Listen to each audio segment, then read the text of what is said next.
Hello everyone, how are you? But I know it's been a long time. There was no video on my channel. Very sorry, extremely sorry for this delay. Was preoccupied with some commitments and now I'm free, so I'll try to keep up with the pace of posting videos regularly.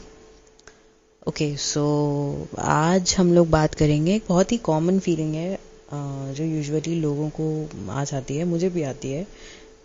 The feeling of not being understood, the feeling of socially rejected, socially isolated. आपको ऐसा लग रहा होगा कि आप बहुत सारे लोगों में हो but still you feel alone because you feel rejected, you feel not understood. तो ऐसी सिचुएशन क्यों आती है, हम उस पर बात करेंगे और इस सिचुएशन को ओवरकम कैसे करेंगे इस पे भी हम बात करेंगे.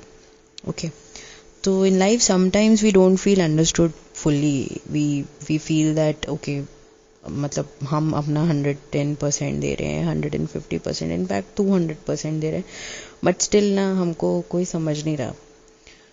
So we are socializing to fit in and seek acceptance. So usually क्या होता है कि हम लोगों को ये बोला जाता है कि भैया सोसाइटी है उसके हिसाब से चलो. क्यों?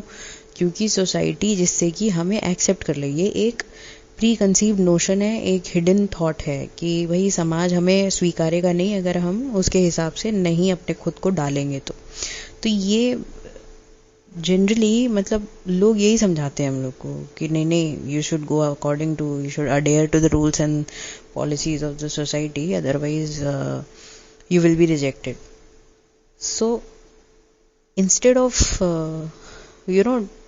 telling this, I believe people should tell that खुद की बाउंड्रीज को तोड़ के stand out of that zone. आपको एक्सेप्ट करने वाला समाज कोई नहीं होता, आप खुद को एक्सेप्ट करिए.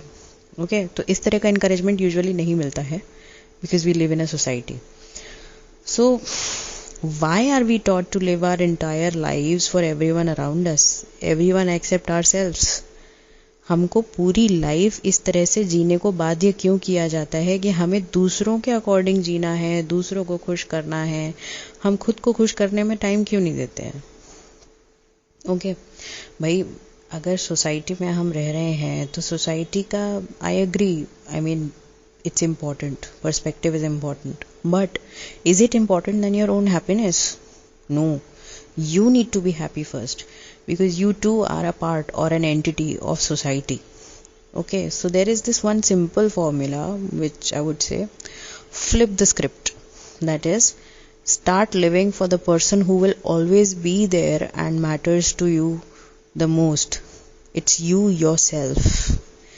जब हम सोसाइटी की बात करते हैं कि सोसाइटी में एक्सेप्टेंस हो जाए, सोसाइटी के रूल्स और पॉलिसीज़ के अकॉर्डिंग जो है हम लोगों को एक्सेप्टेंस मिल जाए, हम लोगों को एक जगह मिल जाए, you know, so basically we are living according to the society. But क्या ये सोसाइटी हमारे साथ रहेगी हमेशा? नहीं.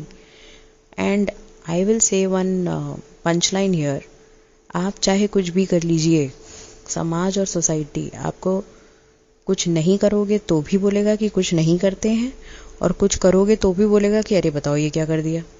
This is how your surroundings and 90% of the time this is how people react to what you do.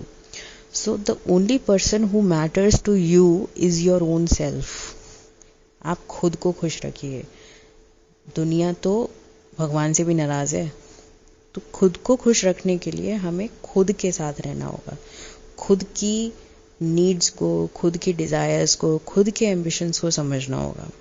Okay so stop seeking external validation. लोगों से अपने एक्सेप्टेंस की उम्मीद करना बंद करिए. कोई आपको एक्सेप्ट कर रहा है तो अच्छी बात है, नहीं कर रहा है तो भी अच्छी बात है. आपको उससे कोई फ़र्क नहीं पड़ना चाहिए. आप अकेले हैं और अकेले ही इस दुनिया की जंग को जीत सकते हैं. Okay start striving for self acceptance. खुद को एक्सेप्ट करिए and making others feel understood. खुद को एक्सेप्ट करिए और आपके आसपास जो इस तरह की फीलिंग से ग्रसित हैं कि हमको कोई एक्सेप्ट नहीं करता है, कोई इस तरह का है, तो आप उनको भी एक अंडरस्टूड वाली फीलिंग दीजिए कि हम तुम्हें समझते हैं, तुम अकेले नहीं हो या तुम अकेली नहीं हो, I understand you. Okay, so that ways you are helping that person to overcome this problem. Okay, so as I said, understanding starts with self acceptance. Real validation, that is the real validation, जो ना आप खुद को जो है प्राथमिकता पे रखते हैं, खुद को एक्सेप्ट करते हैं, वही चीज़ आपको चाहिए.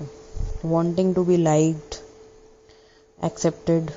okay, ये सब आप खुद को पसंद करिए, खुद के नेचर को एम्ब्रेस करिए, खुद के फ्लॉज को एम्ब्रेस करिए. आपको गुस्सा ज़्यादा आता है, एक्सेप्टेड, हाँ आता है, ये मेरी एक कमी है. बट कमी होने का मतलब ये नहीं है कि आप इंसान खराब हैं.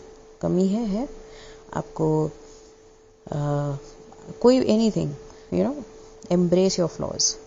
Okay, most dedicated people pleasures can never be universally adored. This is something which you need to think. Most dedicated people pleasers can never be universally adored. मतलब बहुत से डेडिकेटेड लोग जो दुनिया को खुश करना चाहते हैं, उनको भी सोसाइटी ने यूनिवर्सल एक्सेप्टेंस नहीं दिया है. नहीं खुश हुए हैं वो लोग उनसे. लोग दूसरों को खुश करने के चक्कर में खुद का नुकसान करते चले गए, लेकिन तब भी लोग खुश नहीं हुए. तो उस कैटेगरी में मत जाइए. ये तो सब हम लोग जानते ही हैं कि एक्सपेक्टेशंस जो होती हैं, they are the root of all evil. Instead of expectations, focus on acceptance. Okay, breaking free of the bonds of living to fulfil external expectations is a revolutionary act. जब हम उन बॉन्ड्स को तोड़ देते हैं कि हमें बाहर की दुनिया की एक्सपेक्टेशंस को फुलफिल करना है, तो ये एक बहुत ही रेवोल्यूशनरी एक्ट होता है, बहुत ही आउट ऑफ बाउंड्स एनर्जी होती है ये, कि नहीं, हम दुनिया को खुश नहीं, खुद को खुश करने के लिए पैदा हुए हैं. Beyond self acceptance we must also accept our own limitations in power and control. This is very important. Usually हम अपने एम्बिशंस को, अपने सपनों को, अपने डिज़ायर्स को पूरा करने के चक्कर में हमारे कंट्रोल में क्या है, हमारे पावर में क्या है, हम उसको भूल जाते हैं. We think that okay, we are that powerful that we will be able to complete fulfil this ambition, जो बहुत ज़्यादा मतलब बड़ी चीज़ है. So here it is a very calculated risk between your capacity to understand what is in your control and what is in your power, and how you can channelize it to fulfill your own dreams and desires. So guys, I think this was a very short introduction to the you know, to this insight of what self acceptance is. We'll come up with few more things regarding self acceptance, in which we will read Fill Life's Bucket with Self Acceptance and Pride. So from here, after self acceptance, your journey towards your pride will start. That will continue. Okay, thank you so much.